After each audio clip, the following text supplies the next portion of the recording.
ओम जयंती मंगला काली भद्रकाली कपालिनी दुर्गा क्षमा शिवा धात्री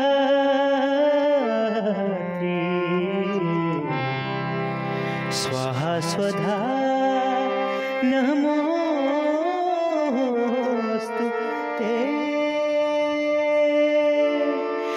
माई के आरती उतारो रे,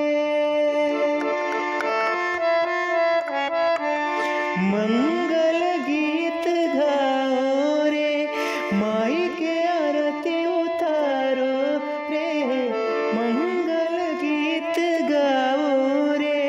बड़ा भाग्य माई तो घरवा में हईली, तरल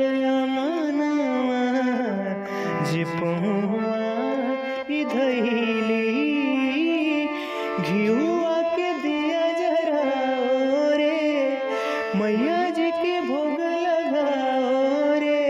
बड़ा भाग्य माही घरवा तयली, तरल अंगनवा जी पहुआई धैली।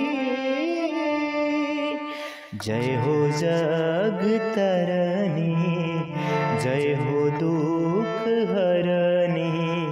आइलो अपना बेटा के दुआर, हई हम गुजरिया रखी हा नजरिया। सुखी रहे पूरा परिवार, एहो पंडित जी शंख बजावा। सब जन मैया के फूल बरसावा।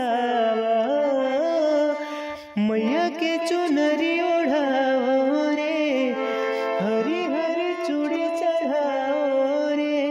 बड़ा भाग्य माई तो घर